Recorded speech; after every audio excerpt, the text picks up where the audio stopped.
The scorching July sun beat down mercilessly on the ancient cobblestones outside Buckingham Palace, creating waves of heat that shimmered like mirages above the crowd of eager tourists. Among the sea of visitors from around the world stood the Richardson family from Dallas, Texas, a family whose comfortable American lifestyle had ill-prepared them for the rigid traditions and deep-rooted customs they were about to encounter in the heart of London.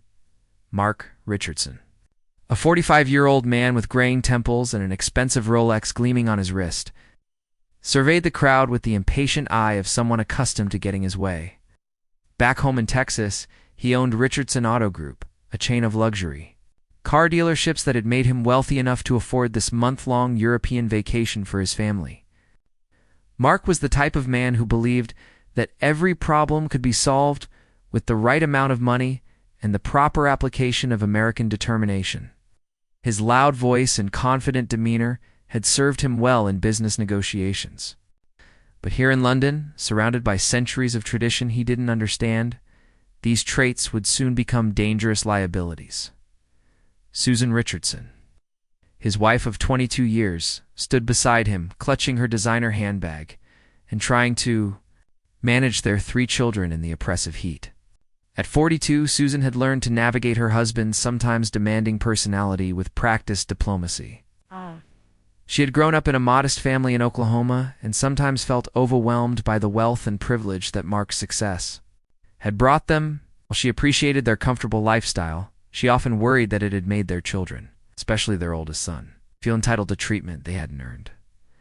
17-year-old Jake Richardson embodied everything Susan feared about raising privileged children. Tall and athletic like his father, Jake had inherited Mark's confidence but lacked the work ethic and business acumen that had earned Mark his success. Jake was more interested in his social media presence than his grades, constantly seeking the next viral video or Instagram post that would impress his friends back home.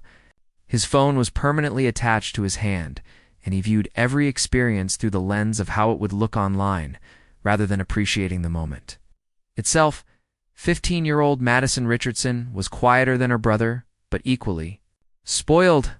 She had been shopping on Bond Street all morning, spending her father's money on clothes she didn't need while complaining about the heat, the crowds, and the differences between London and their comfortable suburban Dallas lifestyle. 12-year-old Tyler, the youngest, was perhaps the most grounded of the children. But even he had been raised with the expectation that his family's wealth could smooth over any difficulties they might encounter. Guard William Thompson stood at his assigned post like a bronze statue come to life, his scarlet tunic immaculate despite the oppressive heat, his bearskin hat positioned with mathematical precision. At 28 years old, William represented the very best of the British military tradition. His journey to this prestigious position had been earned through years of exceptional service, unwavering dedication, and personal sacrifice that the comfortable American family now approaching could never fully comprehend. William had grown up in a working-class family in Manchester, where his father worked in a factory and his mother cleaned offices at night to make ends meet. From an early age, he had understood the value of discipline, respect, and hard work. When he turned 18, joining the British Army wasn't just a career choice, it was his path to a better life and his way of serving something greater than himself.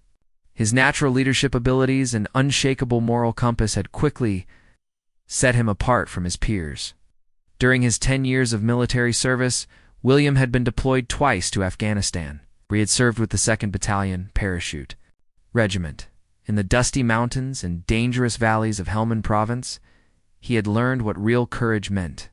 He had carried wounded comrades to safety under enemy fire, made life-or-death decisions in split seconds, and seen friends make the ultimate sacrifice for their country and their brothers in arms. The discipline required to stand motionless for hours at Buckingham Palace was nothing compared to the mental and physical challenges he had faced in combat. The selection process for the Queen's Guard was rigorous and demanding. Only soldiers with exemplary service records, perfect discipline, and unquestionable character were chosen for this honor. William had competed against hundreds of other qualified candidates, undergoing months of additional training in ceremonial duties, palace protocol, and the specific requirements of guarding the royal residences. Every movement, every response, every aspect of his appearance was drilled into him until it became second nature. Standing at his post, William could observe the crowd without appearing to do so. His trained eye automatically assessed potential threats while maintaining the stoic composure required of his position. He had dealt with inappropriate tourist behavior before, people who tried to make him laugh, children who got too close, and occasionally, visitors who didn't understand the seriousness of his duties. But something about the approaching American family caught his attention and triggered his professional instincts. The Richardson family pushed through the crowd with typical American directness, Mark's voice carrying over the murmur of other tourists as he complained about the heat, the wait, and the organization of the ceremony. "This is ridiculous," he announced to anyone within earshot, his Texas drawl cutting through the more subdued conversations of the British visitors. "We paid $15,000 for this vacation, and I can barely see what's going on." Tourists began to notice the family's behavior, exchanging glances and stepping aside as Mark bulldozed his way toward the front of the crowd. Several British visitors looked uncomfortable with the Americans' loud and pushy approach, but maintained their characteristic reserve rather than confronting the situation directly. An elderly London resident whispered to her companion, "Those Americans have no idea about proper behavior around the guard. Someone should warn them before they do something they'll regret." Jake spotted William standing perfectly still and immediately saw an opportunity for the kind of social media content that would make him famous among his friends back home. "Dad, look at that guard," he said excitedly, already pulling out his phone. "He's like a robot or something. I bet I could make him move, or at least crack a smile, so it'd be perfect for my Instagram story." Mark grinned at his son's enthusiasm, seeing it as another example of American ingenuity and boldness in the face of stuffy British tradition. "Go for it, son. These guards are just for show anyway. Let's get some good pictures and really make this trip memorable." Susan felt the familiar knot of anxiety forming in her stomach as she recognized the expression on her husband's face, the same look he wore when he was about to push boundaries that shouldn't be pushed. William could see the family approaching and preparing their cameras, but his military training and ceremonial duties required him to remain perfectly motionless regardless of what happened around him. His years of experience had taught him to assess situations quickly, and while this family didn't pose a physical threat, their attitude and behavior suggested they were about to create exactly the kind of incident that would test every aspect of his professional discipline and training. The stage was set for a confrontation that would forever change how the Richardson family viewed respect, tradition, and the serious nature of military duty. While testing William's ability to balance his ceremonial obligations with the need to protect both himself and the dignity of the institution he represented, Mark Richardson stepped confidently over the clearly marked rope barrier, his expensive leather shoes clicking against the ancient cobblestones as he completely ignored the multiple warning signs posted in both English and several other languages. Around the guard's position, signs explicitly stated, "Do not cross the barrier and maintain distance from the Queen's Guard." But Mark viewed these restrictions as suggestions rather than serious commands, much like he treated speed limits and parking regulations back home in Dallas. "Jake, get over here and stand next to this guy," Mark called out loudly, his voice booming across the courtyard with the same authority he used when closing deals at his car dealership. "This'll make a fantastic photo for Facebook. Your mom's book club will eat this up, and your friends are going to be so jealous." His enthusiasm was infectious, and Jake jogged over eagerly, his top-of-the-line smartphone already out and switching to video mode. Several British tourists in the crowd gasped audibly at Mark's blatant disregard for the posted warnings. A distinguished gentleman in his 70s, wearing a veteran's pin on his lapel, turned to his wife with concern etched on his weathered face. "Margaret, those Americans have no idea what they're getting themselves into. The Queen's Guard aren't tourist attractions. They're active-duty soldiers with real authority." His wife nodded grimly, remembering stories her own father had told her about the seriousness of royal protocol. Susan Richardson felt her cheeks burning with embarrassment as she watched her husband and son flagrantly violate what were obviously important rules. "Mark, maybe we should stay back where we're supposed to," she said quietly, her voice barely audible over the murmur of the increasingly uncomfortable crowd. These signs seem pretty serious, and everyone else is keeping their distance. But her husband waved her off dismissively with the same gesture he used when she questioned his business decisions. "Relax, honey. It's just for a few pictures." "What's he going to do? Arrest us?" Mark's laugh was loud and confident, the sound of a man who had never encountered a problem his money and American citizenship couldn't solve. "We're tourists spending money in their economy. They need us more than we need them." His words carried across the courtyard, causing more British visitors to exchange worried glances and begin moving their children to safer distances. Jake positioned himself directly next to William, so close that he could have reached out and touched the guard's immaculate red tunic. The teenager was filming everything, providing running commentary for his future social media posts. "Okay, so I'm here at Buckingham Palace with one of those famous guards that everyone talks about. Let's see if we can get him to break character." He waved his hand directly in front of William's face, expecting some kind of reaction. William Thompson remained perfectly still, his eyes fixed straight ahead on a point in the distance, but every muscle in his body was coiled with tension. His military training had prepared him for exactly this type of situation, though it never made it easier to endure.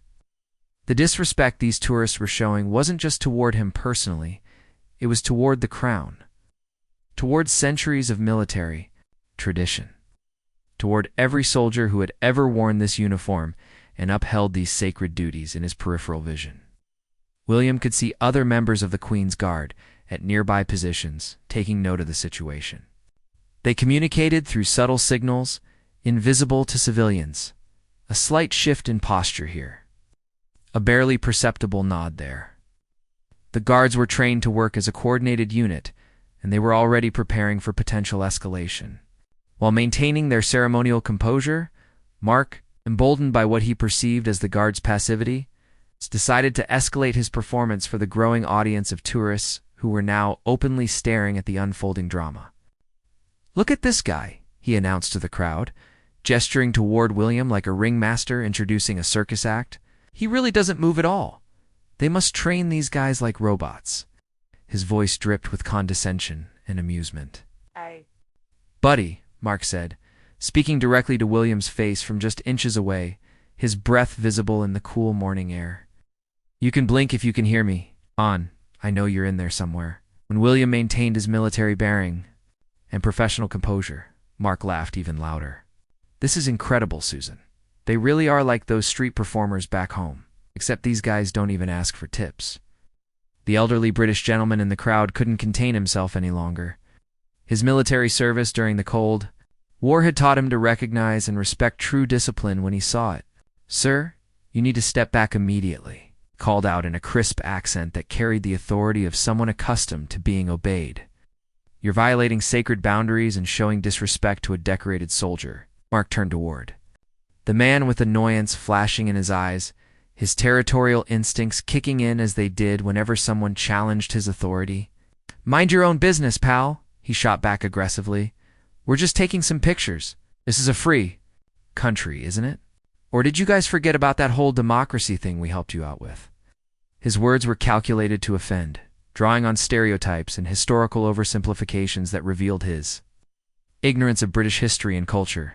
The tension in the crowd was becoming palpable as more tourists realized they were witnessing something far more serious than typical tourist misbehavior.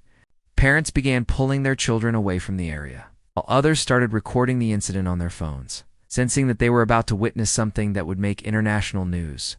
Jake, completely caught up in his father's bravado and desperate to create content that would make him internet famous among his friends, decided to take things even further. He had been raised in a culture that valued boldness and risk-taking, where going viral was considered more important than showing proper respect.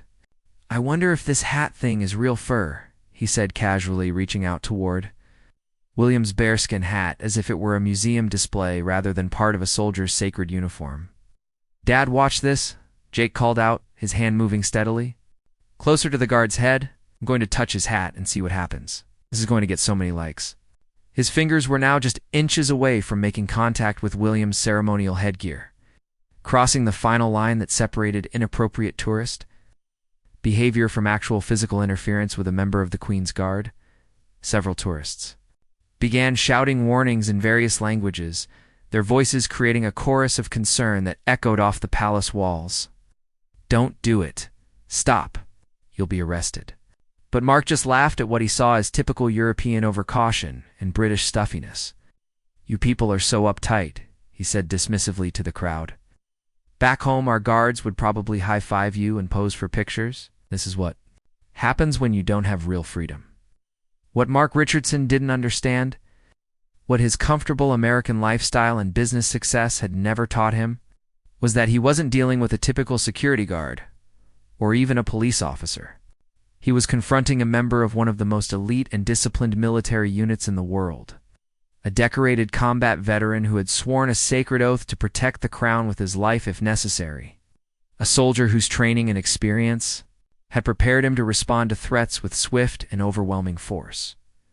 The crowd held its collective breath as Jake's hand moved within a fraction of an inch of Williams's bearskin hat, while Mark continued his loud commentary, completely oblivious to the storm he was about to unleash. The moment of contact was approaching rapidly, and with it, a reckoning that would teach the Richardson family that some lines should never be crossed.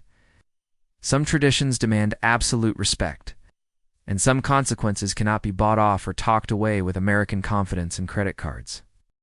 The moment Jake's fingers made contact with the ceremonial bearskin hat, touching the sacred uniform of a Queen's Guard, everything changed in the span of a single heartbeat. The transformation in William Thompson was instantaneous and terrifying. From statue-still guardian to fully activated combat soldier in less time than it takes to blink. Years of military training, battlefield experience, an ingrained discipline erupted in a display of controlled fury that sent shockwaves through the entire courtyard. "Make way for the Queen's Guard," William bellowed, his voice exploding from his chest with such thunderous power that several tourists stumbled backward in terror.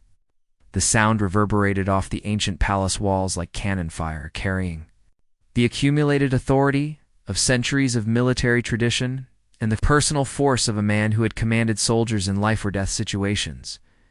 Birds scattered from nearby trees, and even the palace horses in the distance, seemed to respond to the unmistakable sound of military authority. His rifle came down from his shoulder in one fluid, its practiced motion that spoke of thousands of hours of training and real combat experience. The weapon moved with mechanical precision, every angle and movement calculated for maximum psychological impact. William stepped forward with the controlled aggression of a warrior who had faced Taliban fighters in the mountains of Afghanistan, his entire demeanor shifting from ceremonial guardian to active-duty soldier confronting a perceived threat. Jake stumbled backward so violently that he nearly fell to the ground, his face draining of all color as if someone had opened a valve and let all the blood rush out. His expensive smartphone clattered to the cobblestones, the screen cracking as it hit the ancient stones that had witnessed centuries of royal ceremonies and state occasions. The confident teenager who had been so eager to impress his friends with a daring video now looked like a frightened child who had accidentally awakened a sleeping dragon.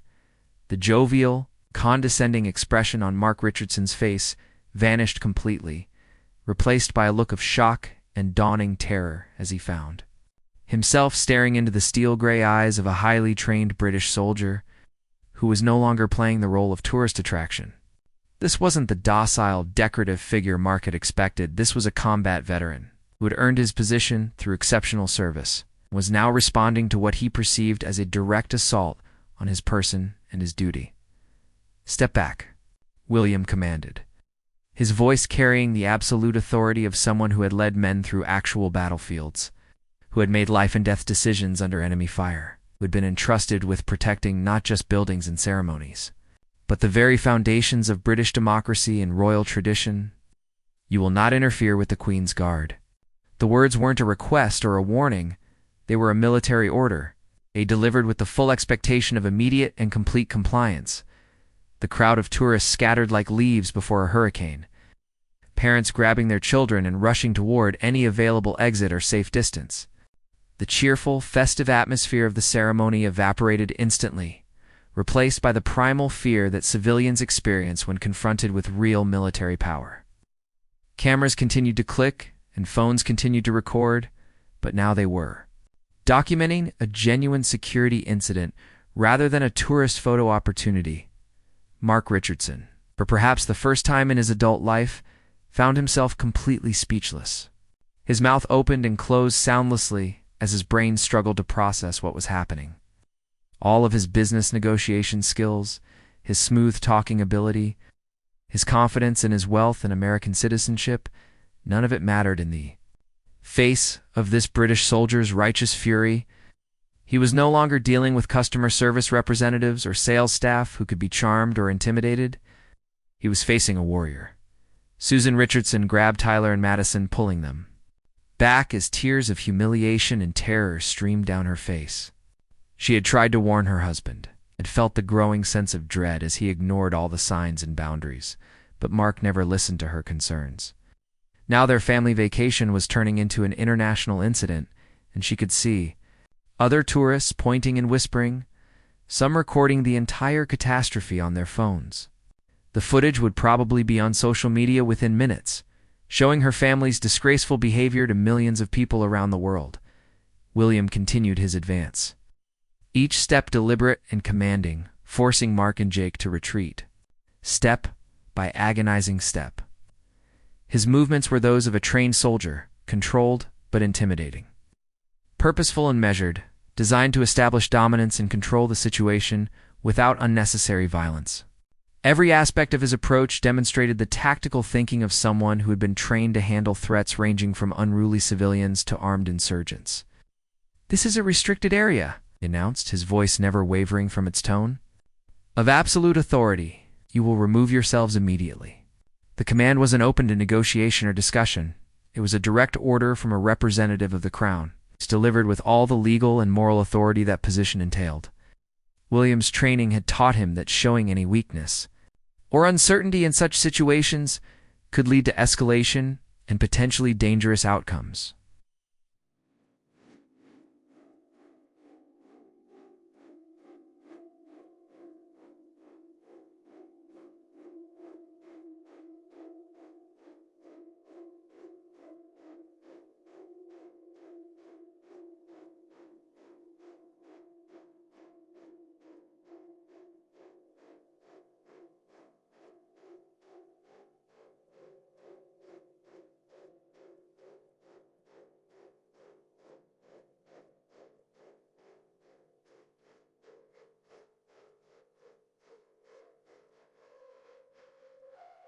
Tried desperately to recover his composure, his businessman's instincts telling him to negotiate, to find some middle ground, to apply the same smooth-talking skills that had made him successful in the car dealership industry. "Now look here," he started, his voice cracking with nervousness. "We didn't mean any harm. We're just tourists trying to have a good time. Surely we can work something out here." "What?" William cut him off with another thunderous command that left no room for discussion or bargaining. "Oh, silence," he roared, the word echoing across the courtyard like a gunshot. "You have shown disrespect to the Crown and violated the sovereign's peace." The phrases carried legal weight that Mark couldn't begin to comprehend. This wasn't just about tourism rules or cultural differences. This was about fundamental principles of law and order that had governed British society for centuries. The word sovereign's peace had particular significance that was lost on the American family but understood by every British citizen in the crowd. It was a legal concept dating back centuries, representing the fundamental principle that the monarch's authority and the stability of the realm must be protected from all threats, no matter how seemingly minor. Jake's physical contact with the Queen's Guard wasn't just inappropriate tourist behavior. It was, in legal terms, an assault on a representative of the Crown. Other members of the Queen's Guard stationed at nearby positions were now moving into coordinated action. Their response? Demonstrating the serious nature of the situation. These weren't just ceremonial figures standing around in colorful uniforms. They were active-duty soldiers from elite regiments. Men who had earned their positions through exceptional service in some of the world's most dangerous conflicts.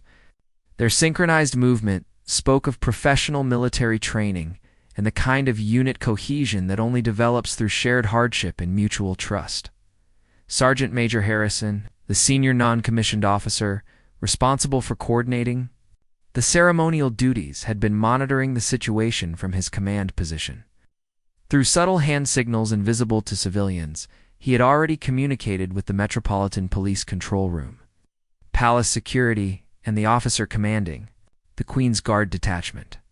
Within minutes, the situation had escalated from a tourist incident to a formal security breach requiring immediate intervention by multiple agencies. Jake was now visibly shaking, his entire body trembling with the realization of what he had done. The confident teenager who had been so eager to create viral content for social media now understood that he had crossed a line with consequences far beyond anything he could have imagined. His privileged American upbringing had never prepared him for the reality that some boundaries were sacred. Some traditions were inviolable. Some actions carried serious legal and personal consequences that couldn't be undone with apologies or money.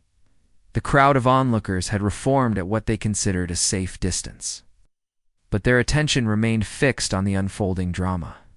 Many were still recording on their phones, understanding instinctively that they were witnessing something significant, not just a tourist incident, but a clash between different cultural values, different understandings of respect and authority, and different concepts of what behavior was acceptable in civilized society. William Thompson stood his ground, his military bearing undiminished despite the intensity of the confrontation. His years of service had taught him that showing strength and maintaining discipline in such situations was essential not just for handling the immediate threat, but for preserving the dignity and authority of the institution he represented. Every tourist, every civilian witness to this incident would remember that the Queen's Guard were not to be trifled with, that British military tradition commanded genuine respect, and that crossing certain lines brought swift and serious consequences. The Richardson family had stumbled into a confrontation with forces they couldn't understand or control. Their comfortable assumptions about American privilege and tourist immunity were crumbling around them with each passing second. The reckoning was far from over, and the full consequences of their actions were only beginning to unfold. Within what seemed like seconds, but was actually less than 2 minutes, Metropolitan Police officers materialized around the Richardson family as if they had emerged from the very stones of the palace courtyard. Their response was swift, professional, and overwhelming, a testament to the sophisticated security apparatus that protected Britain's royal residences and the serious nature with which any breach of royal protocol was treated. The officers moved with the practiced efficiency of professionals who had trained for exactly this type of situation. Sergeant James Crawford, a 20-year veteran of the Metropolitan Police with silver threading through his dark hair and the calm demeanor of someone who had seen everything London could throw at him, approached the American family with measured steps. His uniform was immaculate, his bearing professional, and his eyes held the steady gaze of an officer who had dealt with countless tourists, protesters, and genuine security threats during his career, protecting royal properties. Right then, Sergeant Crawford said, his London accent carrying the weight of official authority while remaining surprisingly calm given the circumstances, "I need to see identification from all of you immediately, and you need to come with me for questioning." His tone was polite but firm, leaving no room for argument or negotiation. This wasn't a request. It was a lawful order from a police officer acting in his official capacity. Mark's face flushed crimson with a mixture of anger, embarrassment, and growing panic as the reality of their situation began to penetrate his businessman's confidence. "Questioning," he sputtered, his voice rising with indignation. "We're American citizens. I demand to speak to someone from the embassy. This is harassment." His protests carried the tone of someone accustomed to having his demands taken seriously. But here, in the shadow of Buckingham Palace, his American citizenship provided no special protection. Sergeant Crawford's expression remained unchanged, his professional composure unshakable despite Mark's bluster. "Sir, you'll have every opportunity to contact your embassy after we've sorted this situation out properly. Your son has just committed a serious offense against a member of Her Majesty's Guard, and there are established procedures that must be followed. His words were delivered with the matter-of-fact tone of someone explaining natural laws rather than negotiable policies. The sergeant continued, his voice taking on a more serious edge as he outlined the gravity of their situation.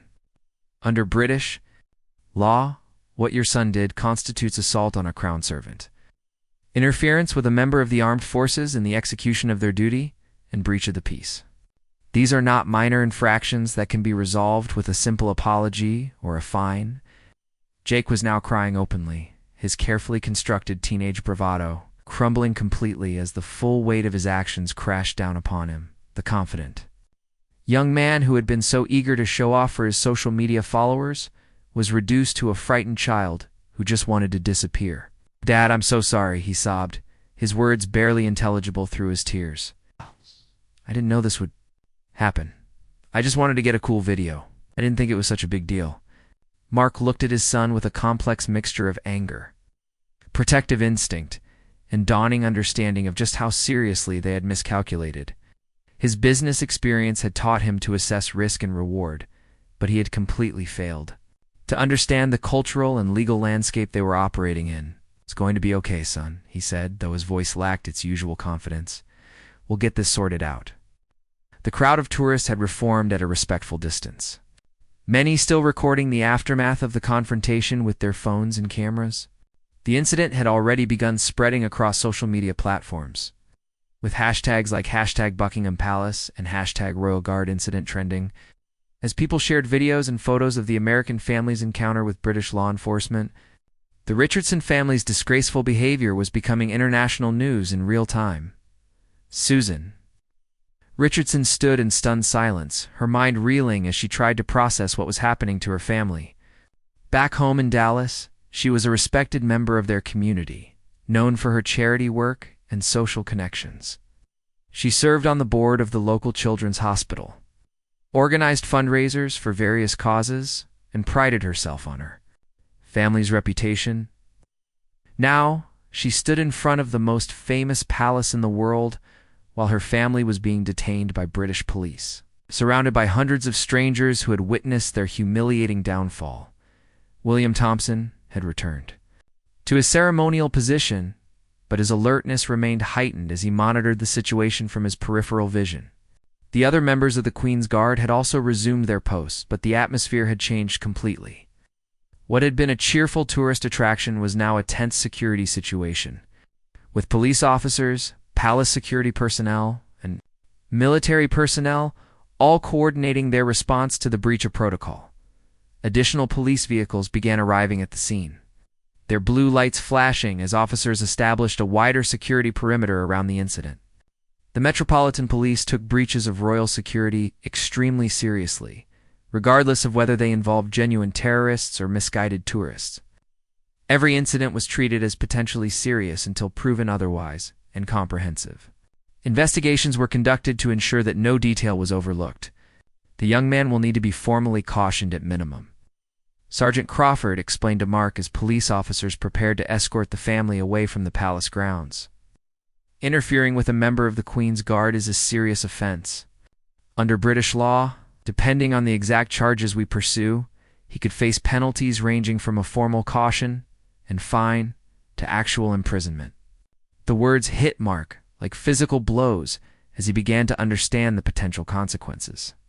"I don't understand," Mark said desperately, his voice cracking with stress.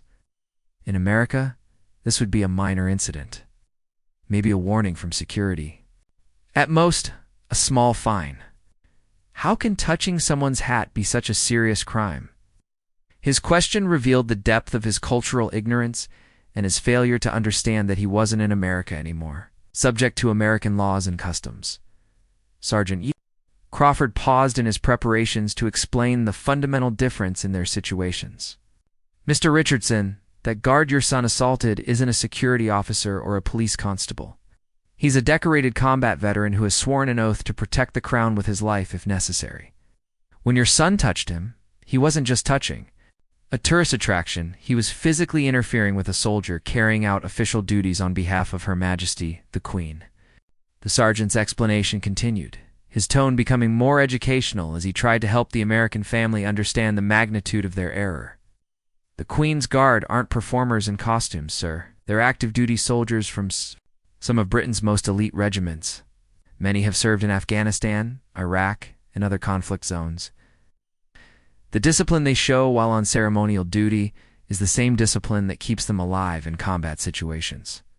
As the police prepared to transport the Richardson family to the station for formal questioning, other tourists began to disperse, many shaking their heads in amazement at what they had witnessed. Several British visitors made comments to their companions about typical American behavior and the importance of respecting local customs when traveling abroad. The incident would become a talking point in pubs and coffee shops across London. Another example of cultural misunderstanding. It's gone wrong. Mark's businessman mind was racing as he calculated the potential costs of their situation. Legal fees, embassy involvement, possible criminal charges, damage to his business reputation back home, the humiliation of having their family's disgrace broadcast across social media platforms around the world. The vacation that was supposed to create positive memories had become a nightmare that would follow them for years to come. Madison and Tyler, younger Richardson children, had remained largely silent throughout the ordeal, but their faces showed the trauma of watching their family's comfortable world suddenly turned upside down. They had been raised with the assumption that their father could handle any problem, that their American citizenship provided protection anywhere in the world, and that their family's wealth could smooth over any difficulties. Now they were learning that some boundaries couldn't be crossed without serious consequences. As the police van arrived to transport them to the station, Mark caught sight of William Thompson one final time. The guard stood perfectly still once again. But Mark could now see something in his posture that he had missed before. Quiet dignity and strength that commanded genuine respect rather than tourist curiosity. For the first time, Mark began to understand that he hadn't just bothered a tourist attraction or annoyed a security guard. He had allowed his son to disrespect a genuine hero, professional soldier, who had earned his position through years of dedicated service and personal sacrifice. The police van doors closed behind the Richardson family as they began the journey.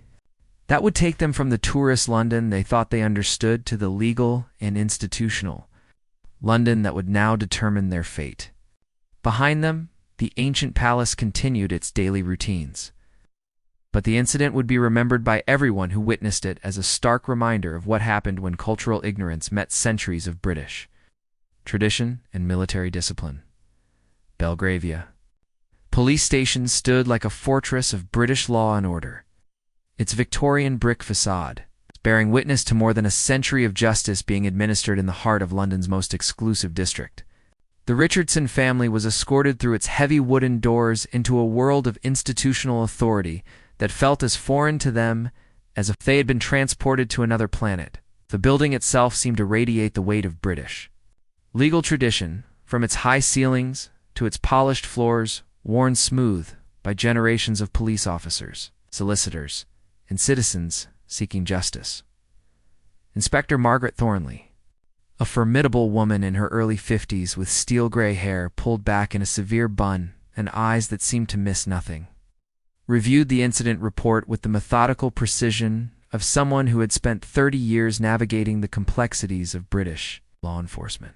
Her office walls were lined with commendations, photographs from various police ceremonies, and legal texts that spoke to her extensive experience dealing with everything from petty crimes to matters of national security. The interview room where the Richardson family now sat was deliberately austere white walls, fluorescent lighting, a metal table, and uncomfortable plastic chairs that seemed designed to encourage honesty through discomfort.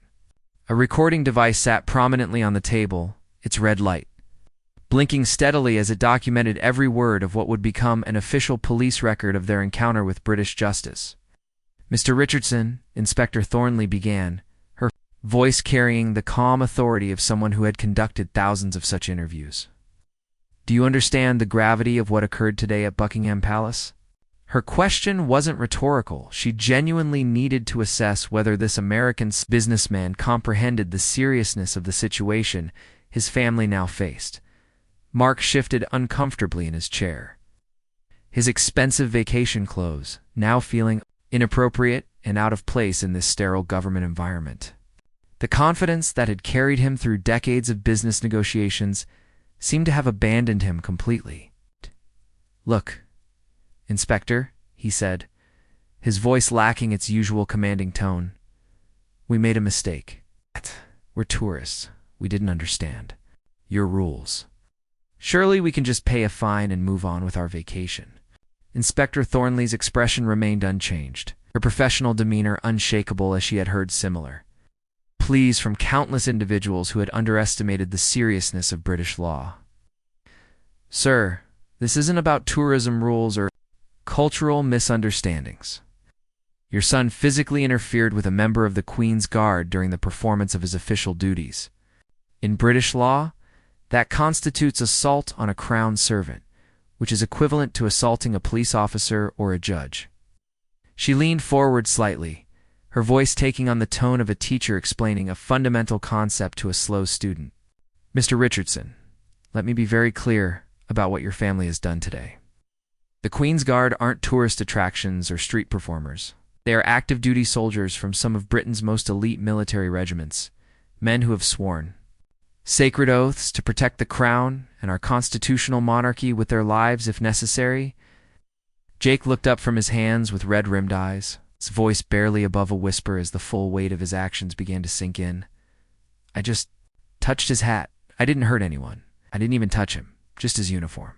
His words carried the desperate hope of a teenager trying to minimize the consequences of what he now understood was a serious mistake. "Inspector."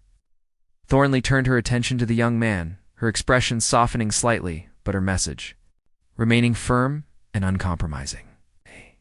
"Jake, that's where you're fundamentally misunderstanding the situation.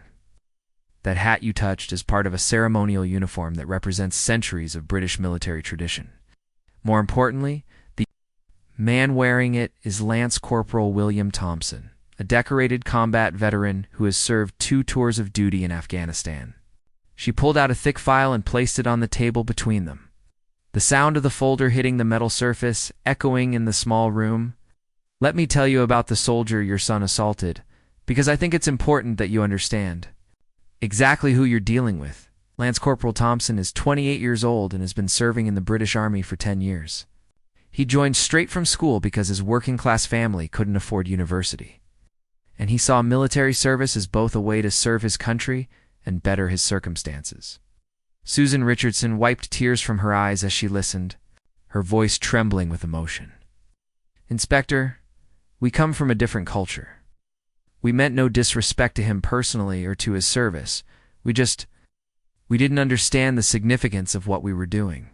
Her words carried genuine remorse, but also revealed the depth of cultural ignorance that had led to their current predicament. Inspector Thornley nodded with what might have been sympathy, but her tone remained professional and educational. "Mrs. Lee Richardson, I do understand cultural differences, and I appreciate that American tourists often have different expectations about interacting with our ceremonial guards. However, respect for others' duties and traditions shouldn't require cultural translation. What happened today went far beyond a simple misunderstanding." She opened the file and began reading from Lance Corporal Thompson's service record, her voice taking on a reverent tone as she recounted his military achievements.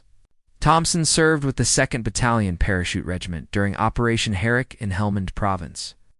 During his first deployment, he was part of a patrol that came under heavy Taliban fire when his section commander was wounded by an improvised explosive device. Thompson took command and coordinated the evacuation of 3 seriously injured soldiers under continued enemy fire. Mark felt his throat tightening as he began to understand the caliber of the man his son had disrespected. "What? ... What happened to him over there?" he asked quietly, his businessman's curiosity mixed with growing shame about their families. "Behavior."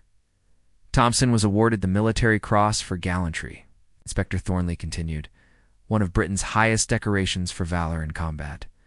The citation reads that he showed exceptional courage and leadership under the most demanding circumstances, placing the lives of his comrades above his own safety. During his 2nd deployment, he served as a training instructor for Afghan National Army forces helping to build the local capacity that would allow British forces to eventually withdraw. The room fell into silence as the weight of her words settled over the Richardson family. Jake began crying again. But these tears were different from his earlier panic. They came from genuine shame and the dawning realization of what his privileged ignorance had led him to do. "I didn't know," he whispered, his voice breaking with emotion. "I thought he was just, I don't know what I thought, some kind of tourist thing." Inspector Thornley's voice took on a more personal tone as she continued Thompson's story. When Lance Corporal Thompson returned from his second deployment, he was suffering from what we now recognize as post-traumatic stress disorder. He had nightmares, difficulty adjusting to civilian life, and struggled with the transition from active combat to peacetime service. Many soldiers in his position leave the military, but Thompson chose to stay and serve his country in a different capacity. She turned a page in the file, revealing photographs of Thompson in various military settings, receiving his decorations, training with his unit, and standing guard at royal residences. The selection process for the Queen's Guard is extraordinarily rigorous. Only soldiers with exemplary service records, perfect discipline, and unquestionable character are chosen for this honor. Thompson competed against hundreds of other qualified candidates and underwent months of additional training in ceremonial duties, palace protocol, and the specific requirements of guarding royal residences. Susan leaned forward, her voice filled with curiosity and growing respect. Why did he choose that assignment? After everything he'd been through in Afghanistan, why stand guard at ceremonies? The question revealed a genuine desire to understand the man they had wronged. Because, Inspector Thornley explained, for soldiers like Thompson, serving as Queen's Guard isn't a step down from combat duty, it's the highest honor their military career can achieve. Every movement, every response, every aspect of their appearance is drilled into them until it becomes second nature. The discipline required to stand motionless for hours in all weather conditions, dealing with crowds of tourists and maintaining perfect military bearing is actually more psychologically demanding than many combat situations. Mark found his voice again, though it was subdued and lacking its usual confidence. "Inspector, what can we do to make this right? I know we can't undo what happened, but there must be something we can do. I'm willing to pay damages, make donations. Whatever it takes to show that we understand how wrong we were." Inspector Thornley studied Mark's face carefully, evaluating whether his remorse was genuine or simply calculated to minimize his family's legal troubles. "Mr. Richardson, this isn't America. You can't simply write a check to make this situation disappear. However, there may be alternatives to formal criminal charges, though they won't be pleasant for your family, and they certainly won't be inexpensive in terms of time, effort, and public humiliation." She leaned back in her chair, her expression becoming more contemplative. "The fact is, Jake could be charged with several serious offenses. Assault on a crown servant carries a maximum sentence of 6 months in prison. Add to that charges of disorderly conduct, breach of the peace, and interfering with a member of the armed forces in the execution of their duty. And your son could be looking at a year or more in a British prison." The inspector paused to let the gravity of that statement sink in before continuing. "Even if we don't pursue criminal charges, there will be consequences. Your entire family will be banned from all royal properties indefinitely. Your passports will be flagged in our system. Meaning any future visits to the United Kingdom will require special clearance and extensive background checks. The incident will become part of your permanent records." Tyler, the youngest Richardson child, spoke up for the first time since arriving at the police station. "Will this affect my college applications? I'm supposed to apply to universities next year." His innocent question highlighted how far-reaching the consequences of their family's actions might become. "Inspector?" Thornley's expression softened as she looked at the 12-year-old boy.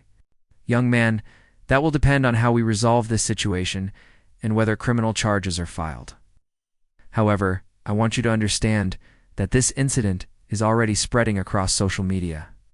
Videos of your family's behavior at Buckingham Palace are being shared around the world. That kind of publicity has a way of following people for years."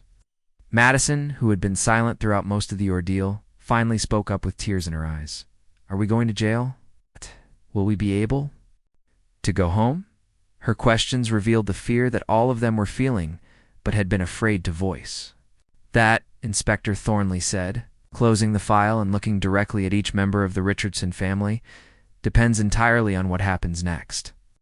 I'm going to give you all some time to think about the situation you've created. When I return, we're going to discuss your options, and I suggest you listen very carefully to what I have to say. 4 hours had passed in the sterile interview room at Belgravia Police Station when Inspector Thornley returned, accompanied by an unexpected visitor who would change everything for the Richardson family. William Thompson entered the room, dressed in civilian clothes, dark jeans, a simple white shirt, and navy blazer, but his military bearing was unmistakable even without his ceremonial uniform. His presence filled the small space with quiet authority, and the Richardson family looked up with a mixture of shame, curiosity, and apprehension.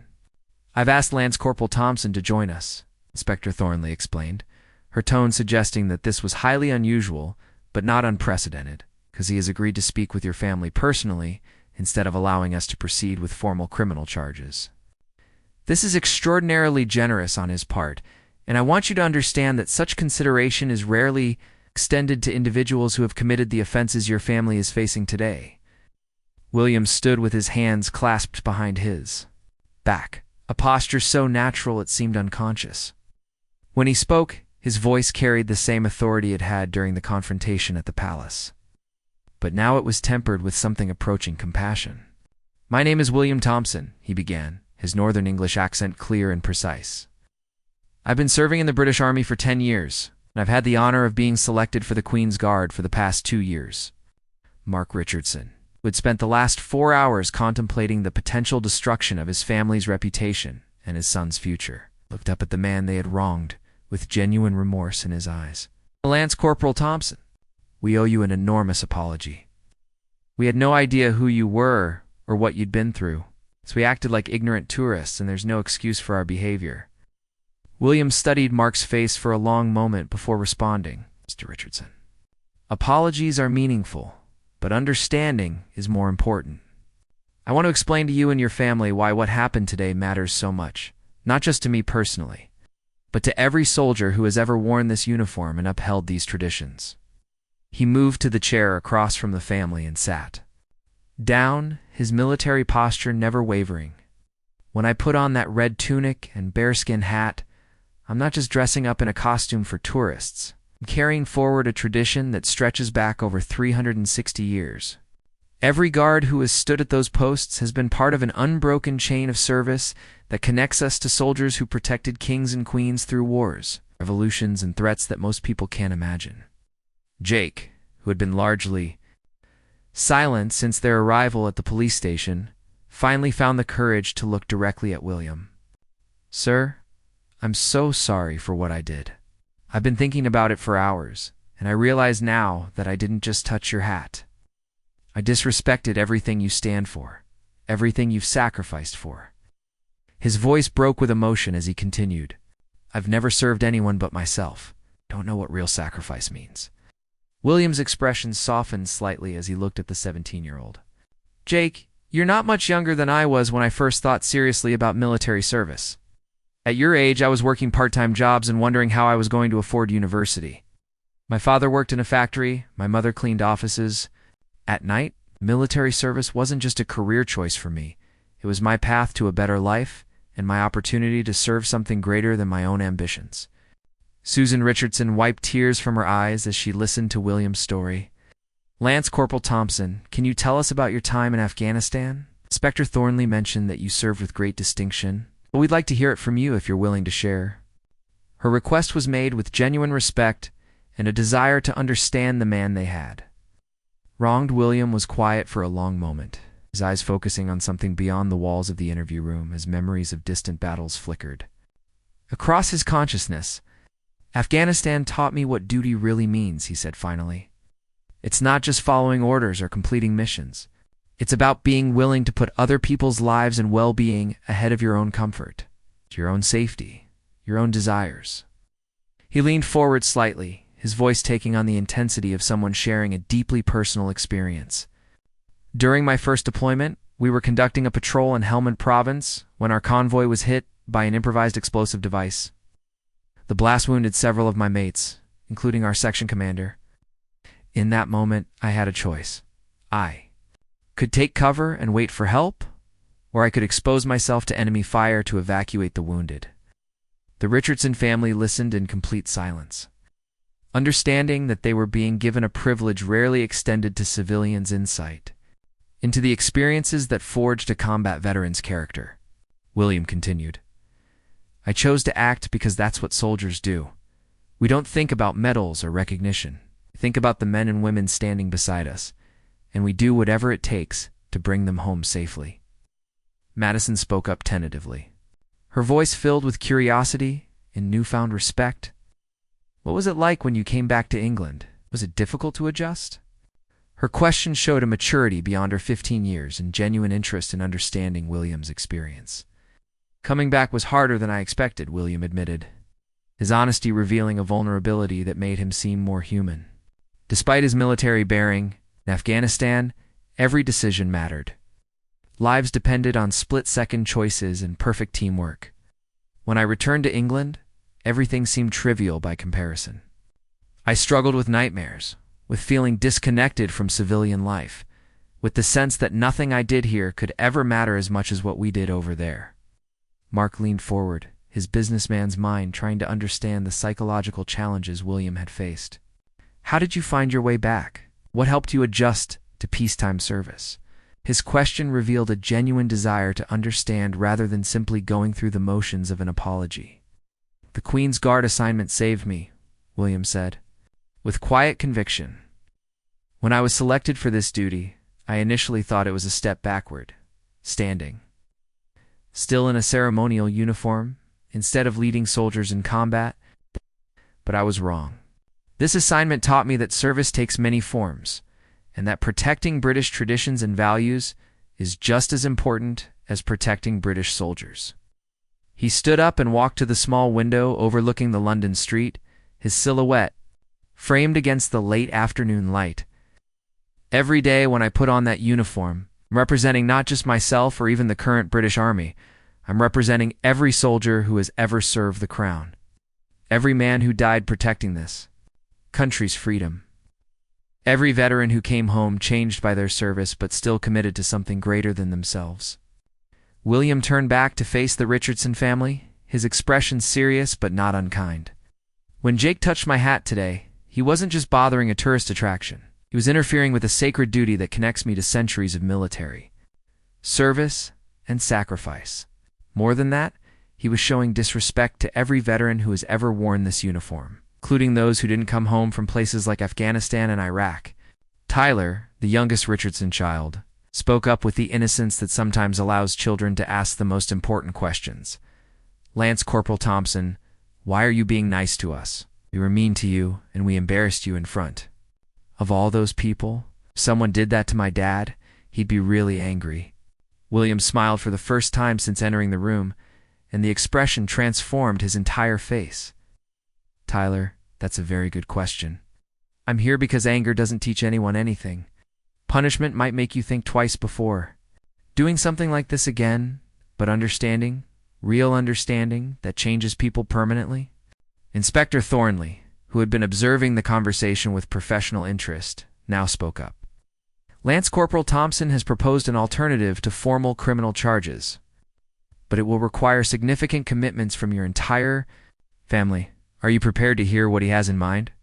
Mark nodded immediately, his relief evident. Yes, absolutely. Whatever Lance Corporal Thompson thinks is appropriate, we'll do it. We understand now that we need to make amends not just for what we did, but for what we failed to understand about service and sacrifice. William returned to his seat and looked directly at each member of the Richardson family in turn. Jake will write a formal letter of apology that will be read to my entire regiment. Not a generic apology, but a detailed explanation of what he learned from this experience and why he understands now that his actions were wrong. Jake nodded eagerly, tears streaming down his face. Yes, sir. I'll write the best letter I've ever written. I want your fellow soldiers to know that I understand what I did and that I respect what you all do. Second, William continued, your family will make a substantial donation to Help for Heroes, a charity that supports wounded veterans and their families. The amount will be significant enough to demonstrate genuine remorse, not just a token gesture. Mark was already nodding before William finished speaking. Relief at avoiding criminal charges, making any financial penalty seem manageable. Third, and most importantly, William said, his tone becoming more serious, you will spend the next 3 days of your London vacation volunteering at the Royal Hospital, Chelsea, working with pensioners who are veterans of conflicts, stretching back to World War II. You'll hear their stories, help with their daily needs, and learn firsthand what lifelong service to country means. Susan looked up with surprise and interest. We'll be working with real veterans, men who fought in actual wars? Her question revealed both excitement and nervousness about the prospect of meeting genuine war heroes. Chelsea pensioners are some of Britain's most distinguished veterans, William explained. Many fought in World War II, Korea, the Falklands, Northern Ireland, and other conflicts. They've seen things and done things that most people can't imagine. If you listen to them, really listen, you'll understand what service means in a way that no lecture or punishment could teach you. Inspector Thornley added the final conditions. You're also permanently banned from all royal properties during this visit and any future trips to Britain. Your passports will be flagged in our system, requiring special clearance for any future visits. And this incident will remain part of your official records, though without criminal convictions, if you fulfill these obligations. Mark stood up and extended his hand to William, his gesture formal but genuinely respectful. Lance Corporal Thompson, you're showing us more mercy than we deserve. I give you my word as a businessman and as a father that we'll fulfill every one of these commitments. More than that, I promise you that this experience will change how our family thinks about service, sacrifice, and respect for others. William shook Mark's hand, then Jake's, his grip firm and his eye contact direct. Remember this feeling? He told the teenager. Remember the shame, the embarrassment, the understanding of how your actions affected other people? Use those feelings to become a better man than you were yesterday. As they prepared to leave the police station, William offered one final piece of wisdom. The men and women you'll meet at Royal Hospital, Chelsea have stories that will humble you and inspire you. Listen to them not just with your ears, but with your hearts. Understand that freedom isn't free, that the comfortable lives you live in America were purchased with blood and sacrifice by people who chose to serve something greater than themselves. The Richardson family left Belgravia police station that evening as fundamentally changed people. Their London vacation had become something entirely different from what they had planned, but infinitely more valuable. They had encountered real heroes, learned the true meaning of honor and duty, and been given a second chance to prove that they could grow from their mistakes. Jake Richardson, in particular, would never forget the moment when Lance Corporal William Thompson chose education over punishment, understanding over anger, and hope over despair. The letter he would write to the Queen's Guard Regiment would become one of the most heartfelt apologies in military history, and his 3 days at Royal Hospital, Chelsea, would plant the seeds of a transformation that would eventually lead him to his own path of service to others. The confrontation at Buckingham Palace had lasted only minutes, but its lessons would resonate through the Richardson family for the rest of their lives. A permanent reminder that some boundaries should never be crossed, some traditions deserve absolute respect, and some lessons can only be learned through genuine humility and the grace of those we have wronged.